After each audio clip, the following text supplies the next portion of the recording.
अतिवृष्टि प्रभावित क्षेत्रों के संबंध में समीक्षा बैठक का आयोजन किया गया।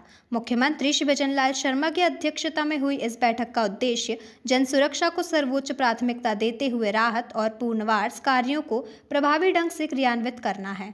इस बैठक में किसानों की मदद, क्षतिग्रस्त संरचनाओं की मरम्मत और सहकारिता सदस्यता अभियान जैसे अहम मुद्दों पर विस्तार से दिशा निर्देश दिए गए हैं।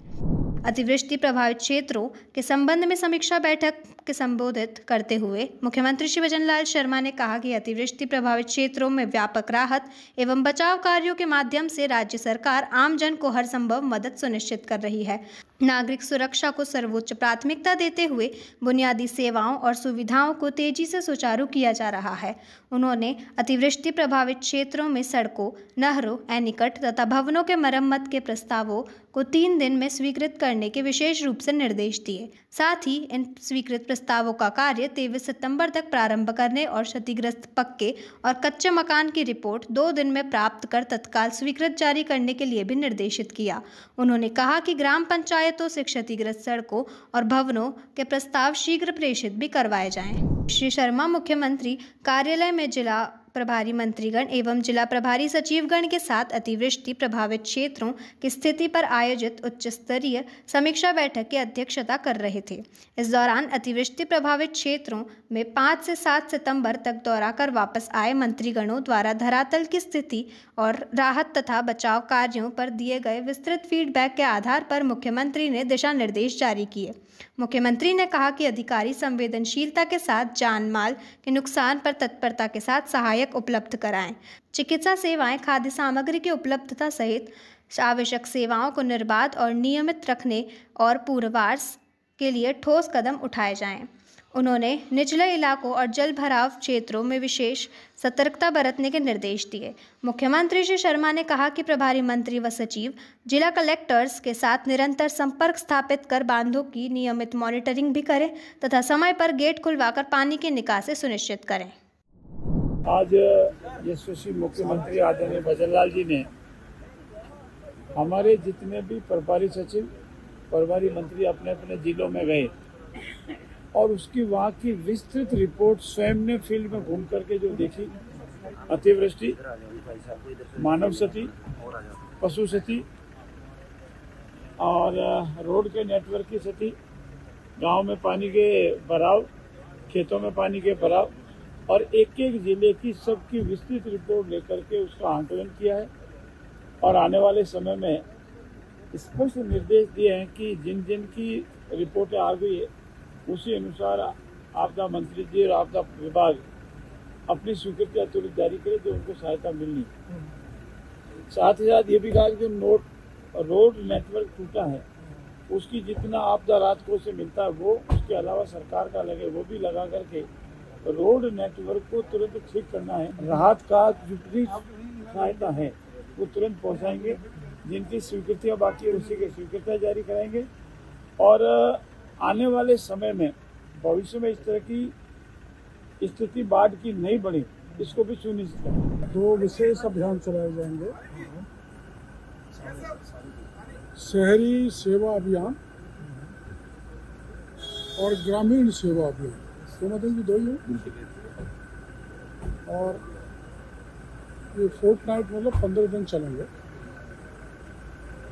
उसकी रणनीति रूपरेखा तैयार हुई है और एक जितना भी नुकसान राज्य में हुआ है ये अतिवृष्टि के कारण, बाढ़ के कारण, जहाँ सारे मंत्री और प्रभारी सचिव गए थे उन्होंने रिपोर्टिंग की और मुख्यमंत्री जी द्वारा ये कहा गया है कि जल्दी से जल्दी अर्लीस्ट पॉसिबल समय में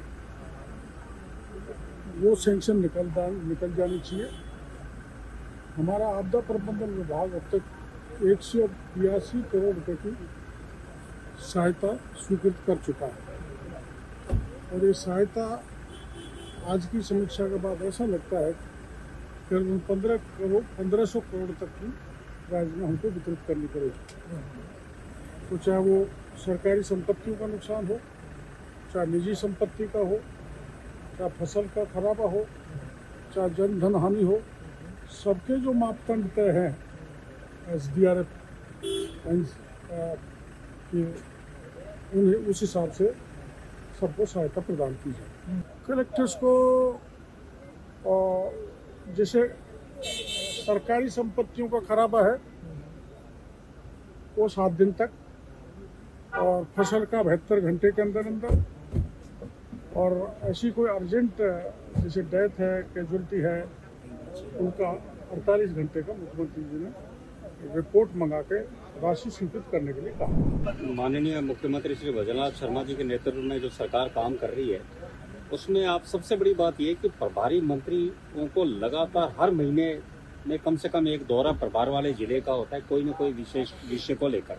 अभी जो बरसात हुई, अतिवृष्टि हुई, कई जगह बाढ़ की स्थिति, तो प्रत्येक मंत्री को जिलों में भेजा गया और वहां से जो स्थिति वस्तुस्थिति की रिपोर्ट आई वो माननीय मुख्यमंत्री जी को दी। बात ही बाकी सभी हमारे माननीय मंत्रियों ने बताया। एक विशेष बात जो आज रही वो ये बात माननीय मुख्यमंत्री जी ने कहा कि जो जहाँ पर पानी इकट्ठा भराव होता है हर जगह, जिसके कारण सड़कें क्षतिग्रस्त होती है, चाहे ग्रामीण अंचल हो, चाहे शहर हो, चाहे म्यूनिसिपलिटी हो, एक विशेष अभियान माननीय मुख्यमंत्री जी के नेतृत्व में सरकार चलाएगी। जो जहाँ पर लो लाइंग एरिया वहाँ पानी इकट्ठा हो रहा है, उनकी रिपोर्ट लेके मांग कर गाँव पंचायत और क्षेत्र से, और वहाँ पर रिचार्ज वेल लगाए जाएंगे ताकि पानी बरसात हो तो 2 घंटे 3 घंटे में उसकी निकासी होगी। एक तो वहाँ पे पानी इकट्ठा होना बंद होगा और दूसरा सड़कें और मार्ग और कीचड़ से लोगों को आजादी मिलेगी। ये बहुत बड़ा निर्णय लिया। मुख्यमंत्री श्री शर्मा ने कहा कि अतिवृष्टि से हुए फसल नुकसान पर राज्य सरकार किसानों के साथ दृढ़ता से साथ खड़ी है।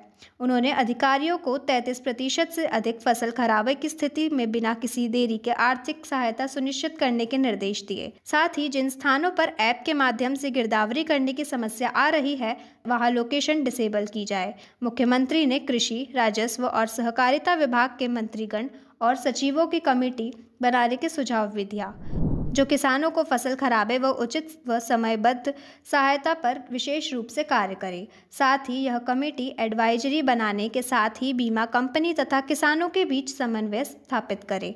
उन्होंने कहा कि प्रदेश में ऐसा तंत्र विकसित किया जाए जिससे पानी का सभी क्षेत्रों में समान रूप से वितरण हो। ट्यूबवेल के माध्यम से पानी को रिचार्ज करने का सिस्टम भी विकसित हो तथा आवश्यकता अनुसार बांध की ऊंचाई बढ़ाने और एनीकट के निर्माण पर विशेष जोर दिया जाए। बैठक के दौरान मुख्यमंत्री श्री शर्मा ने कहा कि 2 अक्टूबर से 15 अक्टूबर तक संचालित होने वाली सहकारिता सदस्यता अभियान के सुचारू संचालन के लिए सहकारिता विभाग फील्ड के पदस्थापित विभागीय अधिकारियों के साथ तैयारियों के संबंध में नियमित समीक्षा करें। इस अभियान में नवीन पैक्स का गठन, सदस्यता अभिवृद्धि, पीएम किसान सम्मान निधि योजना से वंचित लाभार्थी को जोड़ना, भूमि विहीन पैक्स हेतु भू आवंटन कार्यवाही आदि जैसे कार्य किए जाएंगे। इस अभियान को सफल बनाने के लिए 9 से 29 सितंबर तक की अवधि में व्यापक तैयारियां की जाएंगी। उन्होंने कहा कि राज्य सरकार का उद्देश्य है कि प्रदेश में एक भी ग्राम पंचायत सहकारिता से वंचित नहीं रहे। वहीं श्री शर्मा ने कहा कि राज्य सरकार द्वारा 15 सितंबर से 2 अक्टूबर तक शहरी सेवा शिविर और 17 सितंबर से ग्रामीण सेवा शिविर संचालित किया जा रहा है। उन्होंने शहरी सेवा शिविरों के क्रम में 4 से 13 सितंबर तक आयोजित हो रही प्री कैंप को पूरी गंभीरता और तत्परता के साथ आयोजित करने के लिए निर्देशित किया। श्री शर्मा ने शहरी सेवा शिविर के अंतर्गत देय रियायतों का व्यापक प्रचार प्रसार करने के निर्देश दिए। श्री शर्मा ने आगामी खेलो इंडिया यूनिवर्सिटी गेम्स 2025 की तैयारियों एवं आयोजन के संबंध में विशेष कार्य योजना बनाने के लिए निर्देशित किया। उन्होंने कहा कि ये खेल 7 संभागीय जिला मुख्यालय पर आयोजित किए जाएंगे। बैठक में उप मुख्यमंत्री श्रीमती दिया कुमारी, डॉक्टर प्रेमचंद बैरवा, मंत्री परिषद के सदस्य, प्रभारी सचिव और संबंधित विभागों के उच्च अधिकारी मौजूद रहे।